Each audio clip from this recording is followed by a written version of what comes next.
We are going to get started. So today, obviously, we're doing a seminar on stress management. We have Chuck Sharp here to talk to us about it. So I'm just going to turn the time over to him and we can get rolling on it. So give him a big welcome.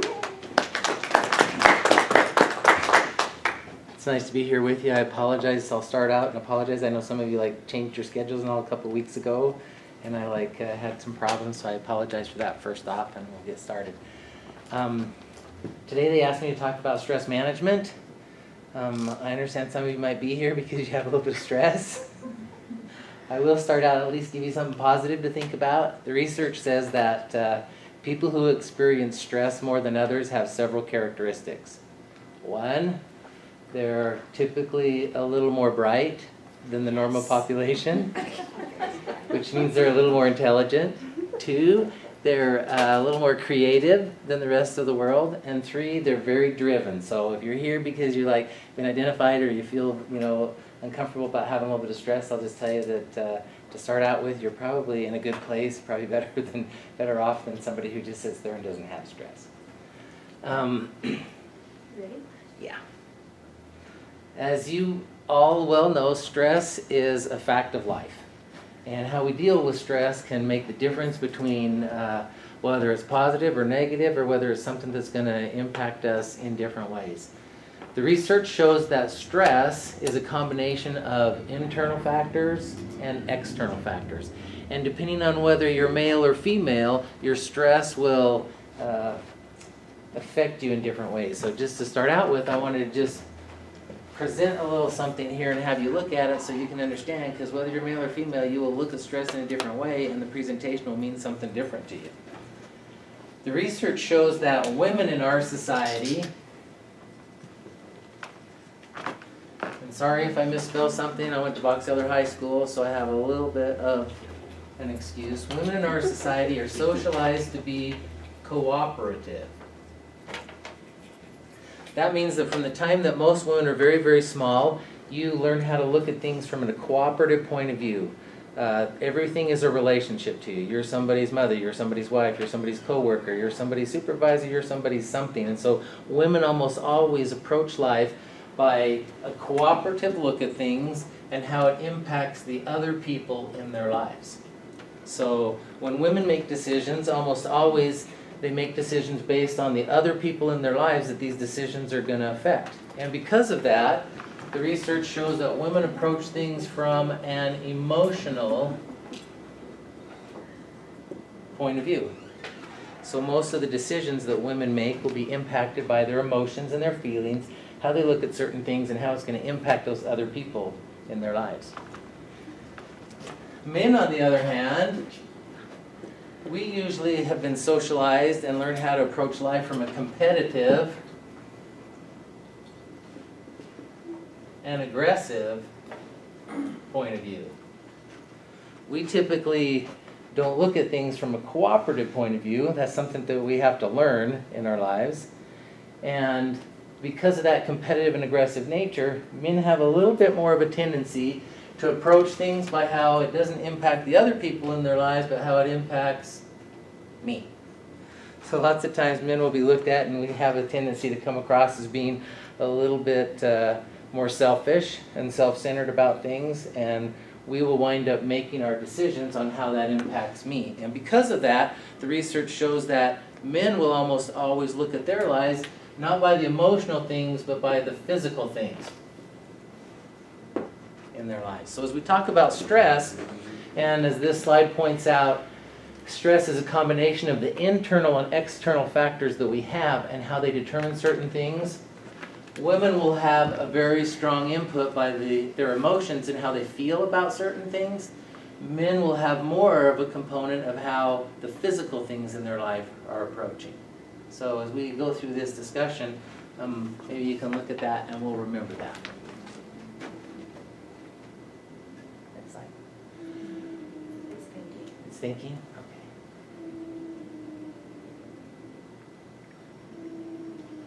So the internal factors, as we start to talk about those, are specifically how you think. Now, if I'm a woman, I'm going to think more from an emotional point of view, and this might not touch bases with you, but for the most part, women will be more emotional about the things that they think about. If I'm a man, I'm going to do that from the physical things in my life. So you can imagine that the things that I believe, what my value system is, how I think about certain things is going to have a dramatic impact on those internal factors.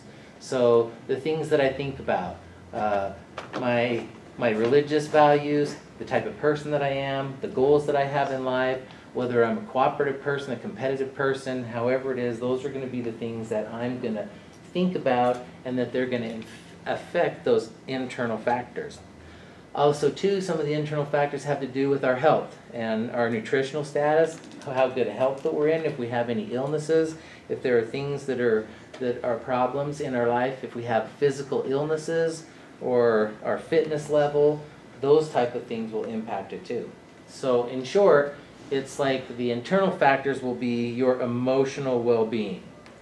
And part of that emotional well-being that oftentimes people don't associate with stress, but is probably the major factor that you can see, is going to have to do with the amount of sleep and rest that you get. When you sleep at night and the rest that you get, there are certain things that happen with our body that replenish certain neurotransmitters that you have in your brain, and those neurotransmitters are the things that your thinking patterns are going to be dependent upon. So if you're not getting proper rest and proper sleep, you're going to constantly have problems with the stress level that you have in your life. A lot of times in our lives, one of the problems that we have is if you're a person who has problems with your sleep, you tend to have, the research says that we tend to have the idea of, well, I've always had a difficult time sleeping, I'm just going to accept that, I'm just going to go on in my life like that. And actually we should really try and address that, because if you're somebody who has problems with your sleep, you really need to learn how to get that sleep. As you get a little bit older, your stress levels are going to get higher, our thinking isn't going to be as good as it was, our physical health isn't going to be as good as it was, and your stress levels will raise because of that. If we take people and we deprive them from sleep, you start to find all kinds of things. Sleep deprivation, some of the symptoms of sleep deprivation are going to be, okay, you're going to become a little bit touchy about things, a little bit irritated about things, you're going to have problems with your temper, with anger, and oftentimes too, if you have enough sleep deprivation, you can even become psychotic by that lack of sleep. On the external factors are those things that have to do with our physical environment. So if you think about your lives, the physical things that you are associated with that are around you, where you're at, how long it takes to get to work, your family structure, who all's in the family, the things that you're required to do, the physical things and requirements that you have are all going to have an impact there. What your job responsibilities are, how you approach that. And remember, it's like from our internal factors, our thinking process is important. So if I have a certain job, the way that I think about that job is going to impact it too. Your relationship with other people. If I'm a woman, the emotional way that I look at those things is going to affect me a little bit more. If I'm a man, it's going to be the physical things in the relationships. Your home life, so where you live, what kind of condition your home is in, if there's things that you need to do on your home, all of those things are going to impact different things. The atmosphere in your home, if I'm a woman and I have a home and there's a little bit of frustration or some conflict, and I'm going to look at that from an emotional side of view, it's going to be difficult. If I'm a man and I've just bought a new home and I have payments that I have to make and different things about it, I'm going to have problems with trying to figure out, okay, how do I make these payments? What do I do? My stress is going to be different about that. So all of the situations in our lives, the challenges, the difficulties, the expectations, everything that confronts you in your daily life is going to have an impact on your stress level. So let's talk about stress a little bit, because as many of you know, stress is actually, it can be a good thing, it can be a negative thing, it can be no factor. For those of you who have a little bit higher intelligence, a little bit more creative, and have higher expectations of yourself, most of the time we cross over the line to where it becomes something negative for us. We worry so much about certain things. We have to have things a certain way, or it's difficult for us to relax and feel comfortable. So how we look at those things and how we think about those things is going to have a dramatic impact on whether it's good stress or bad stress. Stress, termed in different ways, can be different things. So actually stress is actually our motivation. If you're stressed out about something and it moves you to the point where it's like you're going to change something or do something about it, it actually can become motivation. It can be a good thing.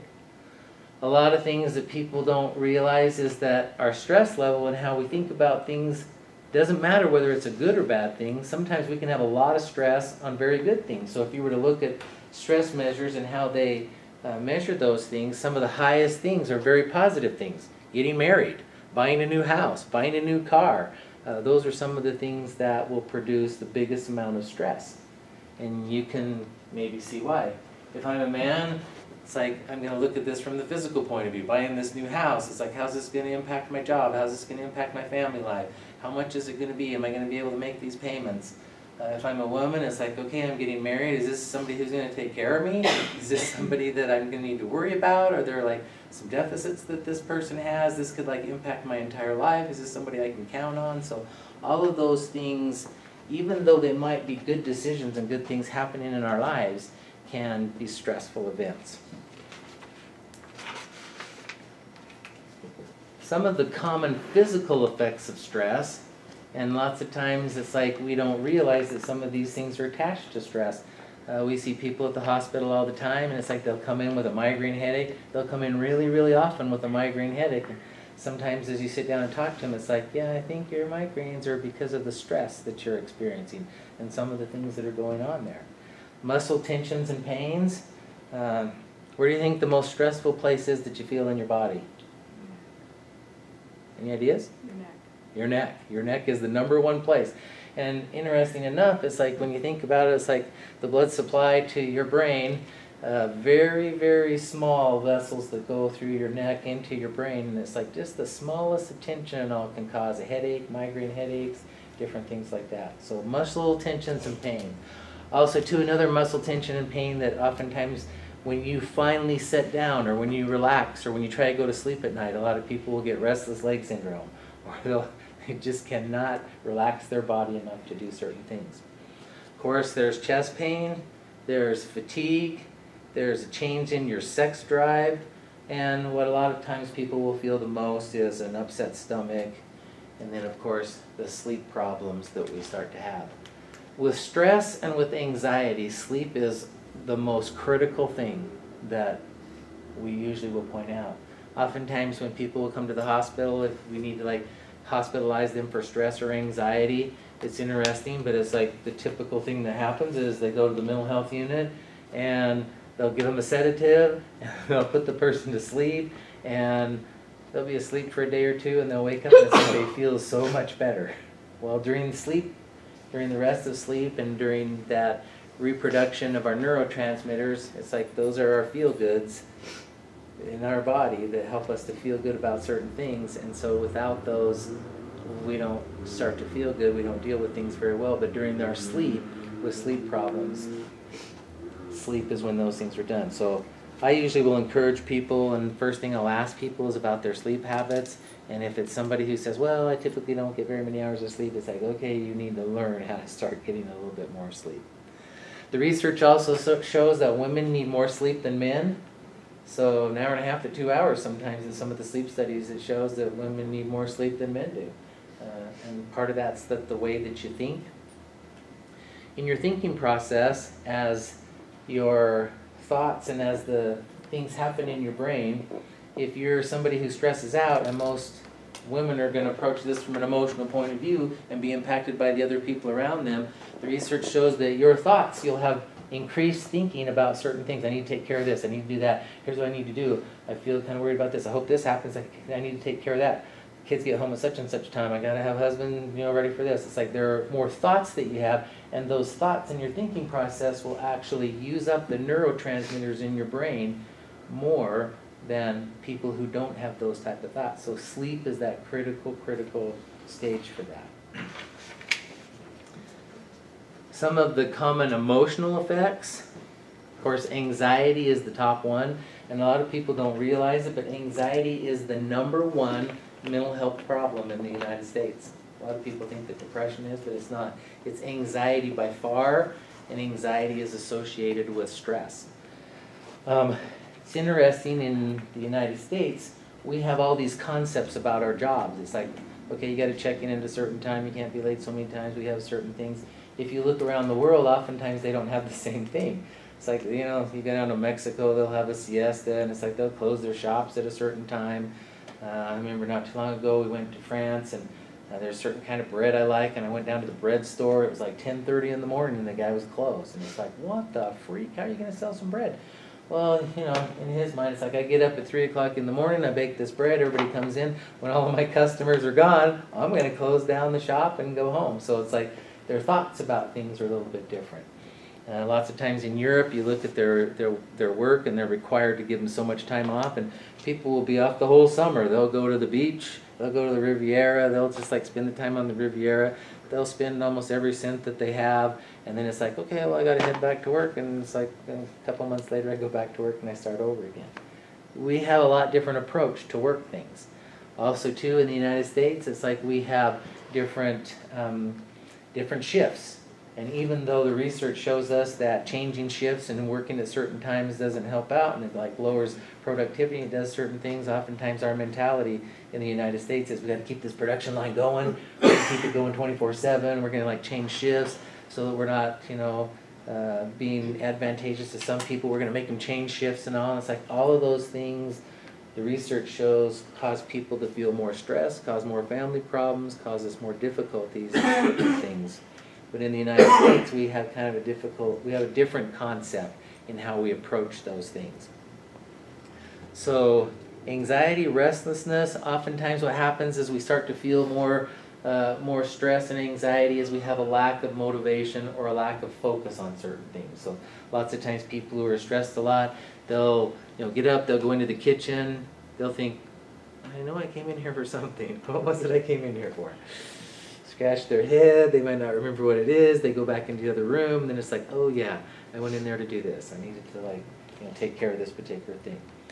Lots of times the stress and the anxiety will cause us to feel overwhelmed. So if we feel overwhelmed, of course that's going to affect how we approach certain things. Irritability and anger, almost always, it's like if you look with your family and with the people that you interact with, your friends and your family, your neighbors, associates, it's like you can bet if they're stressed out, you're going to see a little more irritability and anger. And there's oftentimes, it's like we learn our patterns. It's like, okay, well, mom's not doing too well. Let's like back off a little bit. Let's take it a little bit easy. She's a little bit irritable today. And then, of course, depending on how much we experience, it can lead us to sadness and depression. Some of our behavioral effects of stress have to do with the things that we act out or the things that are affected in our behavior. So probably the number one thing is we has to do with eating. So it's like we'll overeat or we'll undereat. Some people, when they experience stress, it's like, I feel better if I'm eating this and this is my comfort food, and other people just don't have an appetite. It's like, I'm not very hungry, I just don't want anything.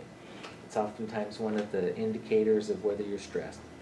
Angry outbursts, so lots of times there's temper and things like that. Lots of times in our job settings and all, this is some of the things that can get us into trouble sometimes. We're identified saying, okay, you blew off at this particular client, or with your supervisor in this particular area, you acted out. So angry outbursts is a big one. Of course, also too, we all know that there's drug use and abuse, and alcohol use and abuse. Typically, if we're not feeling good, the research shows that we have a tendency to self-medicate, and so self-medicating oftentimes will bring in issues with alcohol or with drugs. Lots of times it's not even illicit drugs, but lots of times nowadays we can go to our doctor if our doctor knows us well enough. Say we can talk them into about any prescription that we want to, and remember that people who have stress, they're a little more intelligent, they're a little more creative, they're a little more motivated in things, and so lots of times they can go in and they can talk the doctor into it. They've known them, especially if you're looking like a little place like Brigham City. It's like, okay, I've known most of the doctors for 50 years of my life, so it's easy to go in there and say, I just need this particular thing. So another big indicator of that. Of course, there's tobacco use, and then when we start to feel it, oftentimes withdrawal is a thing that we start to think. So social withdrawal, and if you look at our chart, we know that women are going to withdraw emotionally. So it's like that you're going to find yourself not having very much motivation to interact with certain types of people, especially those people that cause you to feel stressed and worried about certain things. It's like, it's just going to be easier if you're not there dealing with their problems than to be around. And men are going to look at the physical situation. So lots of times men will be like, okay, if I'm stressed at home, yeah, I'm kind of slow getting home. I have something extra I need to do at work, or I need to go run this errand or do something. To find that we'll withdraw socially, and especially socially from those people and those situations that we feel a little bit more stress with. And then as we have a tendency to do that, we have a tendency to be a little bit, less mobile with certain things. We don't exercise as much. We put on a few extra pounds. We're not as healthy as we could be. We just don't have the energy or the gumption to do that. So let's talk about some ways to manage stress. Probably the number one thing that anytime you read about stress that comes up is to stay physically active. Now this doesn't mean that we need to go out and run a marathon or do some things or have we're gonna go to the gym 5 days a week, but mainly it means, maintain your routine. Stay active about certain things. Get up off the couch, go certain places, go out to the yard. Try to be as active as you normally are, because your tendency, if you have stress, is going to be to feel like, okay, I'm not too motivated to do anything, I'd rather just sit here and not be involved in things. So maintaining your regular routine and making sure that you have a regular routine is important. Next thing has to do with our relaxation, how we relax. A lot of times people who have stress have a really difficult time relaxing. It's like most women, I could take most women, and because you're concerned about these other people, you might tell me, okay, well I sit down, I relax every day, but I can promise you as you sit down in your chair or on the couch or wherever it is, you might even lay down on your bed, here's the thoughts that are going through your head. Okay, let's see, the kids get home at what time? I gotta have dinner ready, I gotta start this, I gotta go to the bank, I have to take care of this. It's like, your body might be laying there, but I promise you, you're not relaxing, okay? Men don't do that. You give us a remote control and stick that in our hands, and guess what? We're set. You could strip naked and stand in front of the TV and we might not see you, okay? Has nothing to do with you, it has to do with how a man's brain works. So you physically give me that television, to look at, and I'm gone. Stress? What's that? I might not even know that you're talking to me.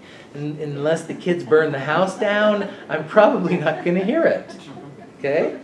So how we relax is important. And it's like I usually will tell women, you have to find a way to shut that brain off.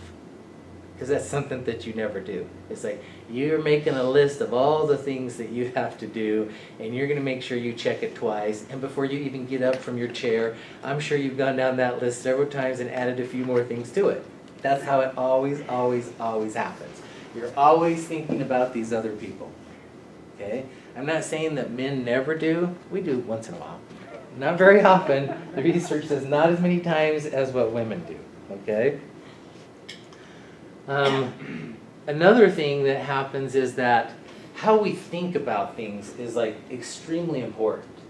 People who have stress, the research says that we have a tendency to think negative about things. And over our lives we've learned, well, if I think negative about it, or if I think this is going to come up wrong, or this isn't going to happen very well, I won't be as disappointed when it happens. But actually what happens is by thinking about it in a negative way, we oftentimes will feel those negative things about it. A lot of research has been done in sports, and in sports they can take almost any single sport, and they can take young people and they can sit them at a free throw line or sit them in front of a soccer goal or football, whatever it is, and they can have the child think about something positive. I'm going to make this basket, or I'm going to kick this goal, or whatever it is. And if they think about it positively rather than negatively, I'm going to miss this, even though they try really hard to do it, the research shows that there's a dramatic difference between the positive thought and the behavioral outcome than there is in the negative thought. So a lot of times just thinking about it in a negative way will become what we call in psychology a self-fulfilling prophecy, and it'll wind up that it's like, okay, well, it doesn't happen. And we might think we're not as discouraged about it, but remember, if you're a little bit more intelligent and you're a little bit more creative and you have a little higher expectations than a lot of people, do you honestly think you're not going to feel bad about it? You will. It's like it's going to still be a negative thing that happens. Keeping a sense of humor is extremely important. The research shows that if I learn how to laugh about certain things, it's like, okay, I can adjust to things a little bit better. The research says it doesn't change my thoughts and my expectations for myself or what I would like to have happen, but it does change how I approach certain things. By being a little bit more positive, by being a little bit happier about it, it's kind of interesting. They did a research study one time and they said, how many times do you think that a small child under the age of 5 laughs in a day? How many times would you think? Any guesses? Between 400 and 500 times. Guess how many times an adult does? What's that? 4 to 5. Yeah, 4 to 5. I think it's like in the teens. It's like 13 or 14 or something. So there's like a dramatic difference in how we approach those things. Another thing that happens is that lots of times when we feel stress, the ideas that we get are, okay, I'm stressed out. The very first thing I'm going to do to make sure that I do all the stuff that I need to do is I'm going to cut out all the things that are extra for me. Okay, and so how many times have you women thought, okay, well, I can't do that right now. I'll take some time for myself as soon as I get all this other stuff done. You ever thought that? If you're not shaking your head yes, you're a liar. I'm just going to tell you that. Because that's what happens with women. It's like women will always say, okay, I'm expected to take care of all of these other things. I need to do this, I need to do that. I'll take time for myself after I get those things done. And it's like, and the research says lots of times you might take this much time for yourself afterwards, but really not the amount of time that you really need to keep performing and doing those things. Okay, so it's like socialize with your family and friends. Make sure that you have some time for you. What's next on the list there? My list is a little different than the wall, so I apologize. Okay, setting aside some time for hobbies and relaxing, learning how to relax, some interests and things that you do. Women have a really difficult time with this. Men, not quite so much. Men, we approach things from a physical point of view, so I can promise you if I'm a hunter, when hunting season comes up, you totally will know about that. Okay? It's like, you'll know, it's on the schedule, it's like I've already figured that out. If I'm an avid hunter, it's like, nothing's getting in the way of that. Okay? Women have a more difficult time doing that, so it's hard to set aside some time for that. And the research actually shows that if you're a woman and you set aside time on a regular basis for some hobbies and some interests, some things that you enjoy doing, I don't care what it is, the research says you will get more done if you take that time to do those things for yourself, because you're happier about things, you're not thinking about things as much, you're not as stressed about things, and so you will actually work a little more effectively and get the things done that you normally would do if you take a little bit of that time for yourself than if you don't. Okay? So it's important that you structure your time. And what I mean by that is make sure you structure it so you put those hobbies and interests into it. Make sure you structure it so that you get some time for you. Because if you don't get some time for you, I promise you, it's going to get eaten up by these other people. And most of our lives show that these other people don't hesitate asking you for things that they need. You know about it. It's demands most of the time. Okay? Some of the other things we can do, we can smile. Smiling is like just that simple thing alone influences how we approach the things in our lives. The research says we can learn how to calm down.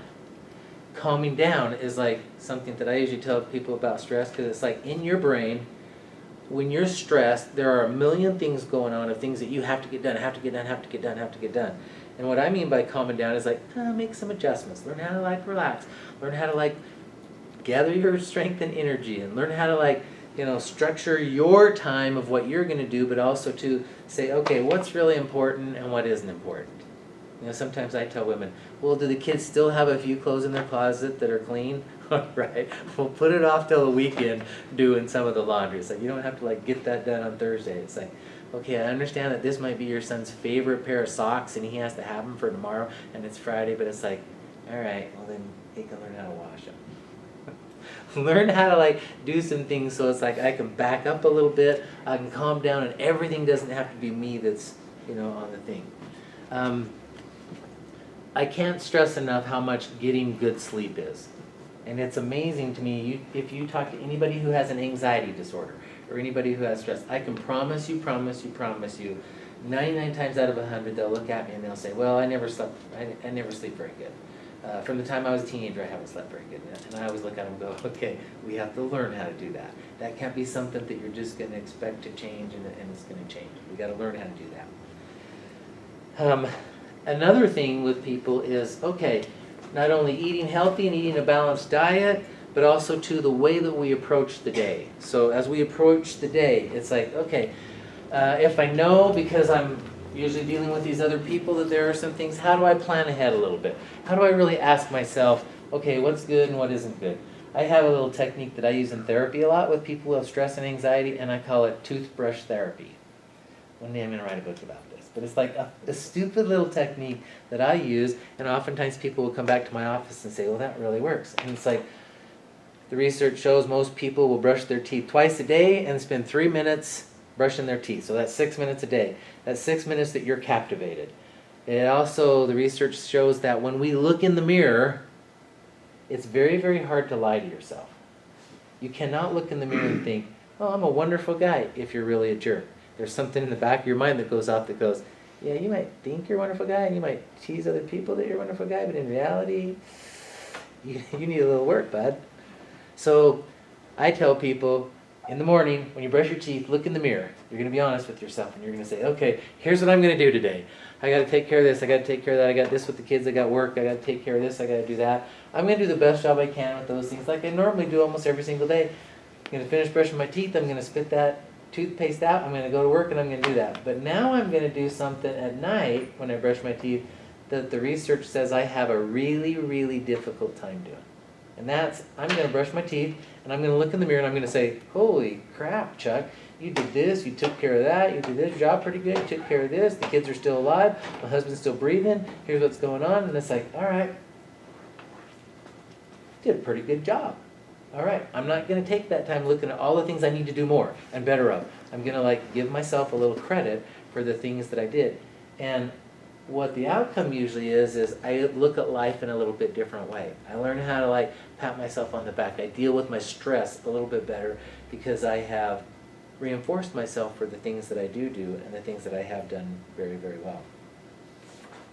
All right, Michelle, where are we at? Next. We talked about sleep. Yep. These are all things you've kind of already hit. Yep. They're just things that they can, Oh. probably key things that you can go over just a little bit, just so that they All right. understand that these are very important to the stress. Punch them out fast then. Well, Okay. I did it too fast. You did it a little too fast. Okay. So let's talk a little bit about managing our stress. And then it's like if you have any questions or anything that you wonder about, we'll answer those questions because I mainly want to make sure that if there's something that you specifically deal with in your life that has some stress, we'll tell you what the research says about it.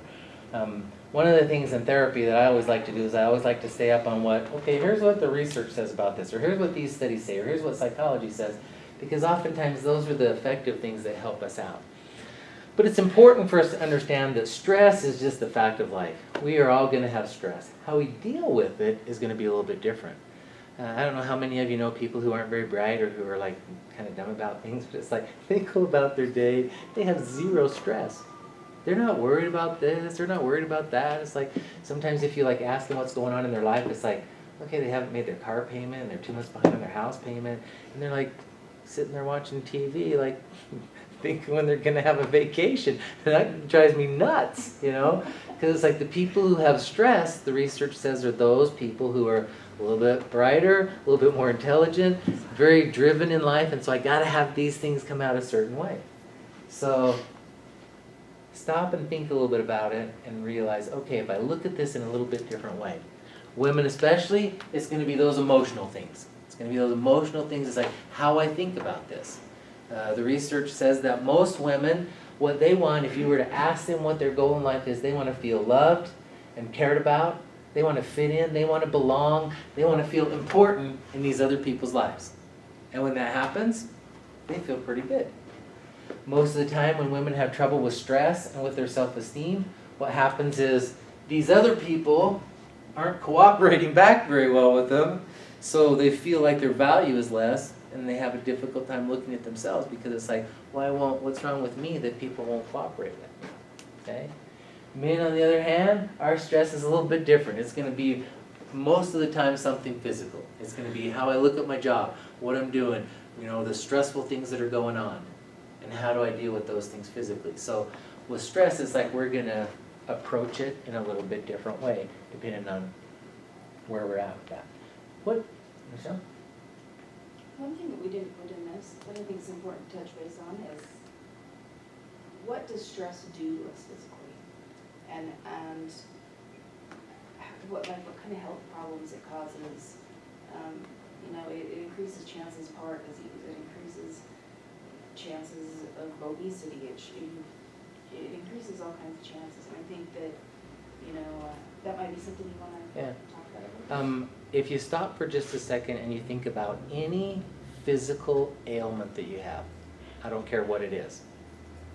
Issues with your heart, issues with anxiety, issues with diabetes, issues with any medical thing that you can think about.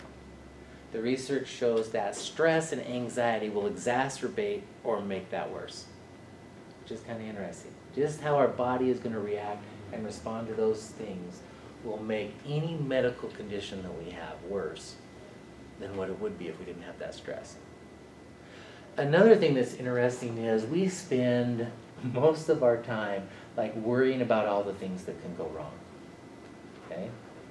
And what's interesting to me is when they do research studies on medicine and on the medical ailments that we have, some of the studies show that 68% of the time when we go to the doctor, 68% of the time, and the doctor tells us, okay, I want you to do this, I want you to take this medication, I want you to take that, I want you to do this. It's like 68% of the time we don't follow the advice that the doctor gives us. It's like, yeah, I don't think these pills are helping out, I'm going to stop. Yeah, I don't think that, exercise is what I need, I think it's something else. So it's like, sometimes I say, okay, listen to the quote-unquote expert that we go to. I mean, we go there, we pay good money, it's like at least listen to those things and see if we can follow them for the period of time that they say. Because 68% of the time, the public doesn't do that. What questions about stress might you have? Or what would you like to add from your experience? Anybody have anything to say? You guys are so quiet. Yeah, I find that stress has caused me to not sleep. Yeah. Stress is the #1 indicator of causing you not to sleep.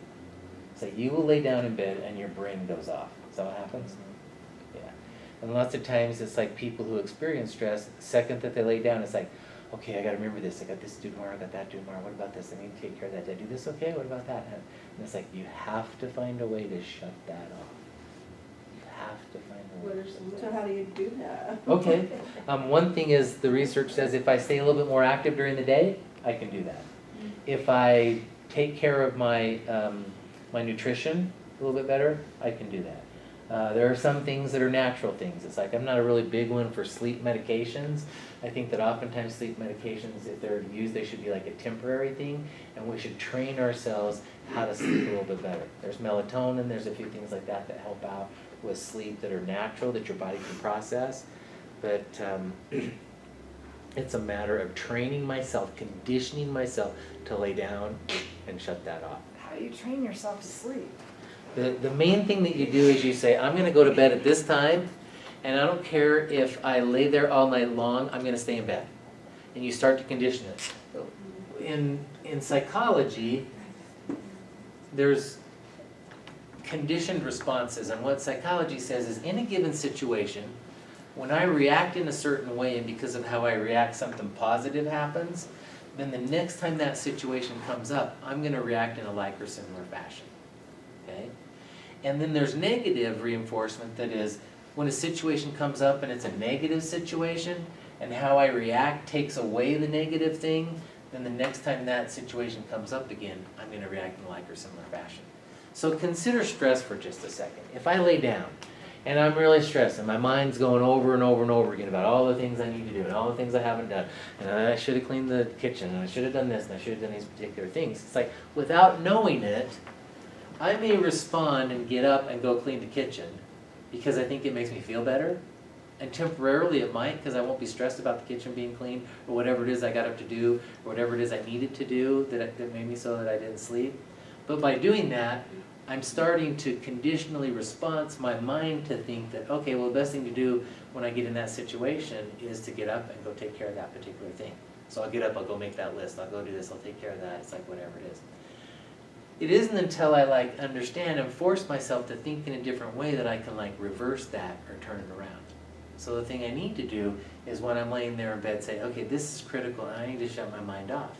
And if I lay here all night long, it's like you're not going to lose any more sleep than if you get up and go do the stuff that you normally do. But you do stand the chance of, if I do this enough times and talk to myself enough and remind myself how critical my sleep is, pretty soon I can start to have the positive effect happen where I go to sleep.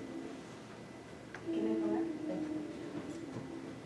Having been a person that went through counseling, I was a client of Chuck's years ago, and I have big problems with sleep. One thing that I've noticed is a lot of people with sleep issues also have anxiety issues. And I don't know if you know what anxiety feels like, but it's a nervous, can't hold still, can't relax a feeling, and a lot of times that's when they start giving you sleep medications because you can't settle down, you can't sleep. And what he says is right, but I remember him telling me these very things, but he also taught me, how to teach myself to relax, how to change my thoughts in my head when I start thinking about the list of things I have to do, to replace those thoughts with pleasant places I like to go, things that I like to do that relax me. Sometimes I would put on headphones and listen to, sounds of nature or soft music that I enjoy, or things that are going to automatically detour my brain from focusing on those things. And I used to think he was crazy, but it does work. It takes time. You have to actually, like he said, you have to condition yourself to stop giving in to yourself, basically. If you're telling yourself, I can't sleep, I can't sleep, I can't sleep, and you're Facebooking, oh my gosh, insomnia sucks, and, I can't sleep, all you're doing is telling yourself, yeah, I can't sleep. So it does take time for you to teach yourself how to focus on things that are relaxing, things that are pleasant, things that don't reinforce the stressful things in your life. And I think he's right, with women to an extent. I know my husband has sleep issues, but that's, how many of you guys know what, Procter & Gamble's schedule is like? They rotate. 3 on, 2 off, 2 on, 3 off, days, graves, days, graves. And he's crazy all the time, because how do you train your body and your circadian rhythm to adjust to that kind of a schedule? And so I don't know how many of you guys have second jobs or jobs that require you to work late at night, and if you're moms and you work night shifts, you don't sleep at all, because then you're doing kids all day long. So, but there are ways to manage that impulse to do exactly what he said, of reinforcing yourself to, I can't sleep, I can't sleep, I can't sleep. There are a couple other things that help with sleep too. One is that your sleep patterns are almost always regulated by light. And so if you're a person that has trouble sleeping, it's really important in your bedroom, blackout curtains. How about blackout curtains for $15 at Walmart? And it's amazing to me. I work at the hospital, I do 24/7 on call, so sometimes I'm getting home at 5 or 6 in the morning, sometimes I get to sleep at a certain time, and it's amazing to me what blackout curtains have done just in my life to help me sleep. lots of times in my office I'll use relaxation techniques or hypnosis. And hypnosis is a really great thing. You can learn self-hypnosis very easily. And women love to be able to close their eyes, use some self-hypnosis, and it's like they go on vacation. They'll go to this beach, the beach is nice and warm, they'll lay down on the beach, they'll be in the sun, they'll walk out in the water, and before they know it, they're like asleep. So there are some techniques like that that you can learn. The thing I usually tell people is just don't become accustomed to the fact of saying, well, because I don't sleep very well, I'm just going to get used to not sleeping very well. It's like, don't do that. Find a way to get to sleep. Ask somebody about it. There are some things like that that help out. Anybody have any other comments? Yes. Is anxiety and depression related? Yes. The research shows that the chemicals in our brain, the neurotransmitters, specifically norepinephrine and serotonin, they are related. And some people will experience anxiety and some people will experience depression, and then sometimes there's a mix between the two. So like if we were to like look on a scale, some people have a lot of depression, and then when they have depression for a long period of time they develop anxiety. Other people have anxiety for a period of time and then they experience the depression because of feeling that anxiety. So they are related. What? Sometimes they have both. Yeah, sometimes it's, you experience both, and they're directly related to our thinking process, how we think about certain things, and women more so with chemical imbalances, with your hormones, and with different things that happen at different stages in your life. Well, they told me to like to prepare for about half hour, 45 minutes. I don't want to like take up too much of your time. I appreciate you letting me come and talk to you about that. I'd be more than happy to answer any questions that you have or come back at some other time. Hope that gives you a little bit of understanding about stress and anxiety, some things we can do differently about it, and mainly it's like how we think about certain things. So sometimes it's good to like take a step backwards, look at certain things, ask ourselves how important are certain things, how do I like relax a little bit more about this, how do I plan my life a little bit better so there's less anxiety. We live in an age where like technology is amazing, and you would be surprised how nice and how much anxiety you can reduce, like by programming my phone in a certain way. I have a certain ringtone that I know it's the hospital calling me on a 24-hour, crisis call, and other ringtones it's like, yeah, I know I don't need to even look at my phone to answer that one. It's like, to me, in my particular job, it's amazing. There are certain times that I've learned how to do certain things, and it's like, okay, because of technology I can do that. So sometimes it's a matter of kind of sitting down and asking yourself, are there some things at our disposal that can help us out? Thanks for letting me come, and it's nice to see all of you. Take care. Thank you.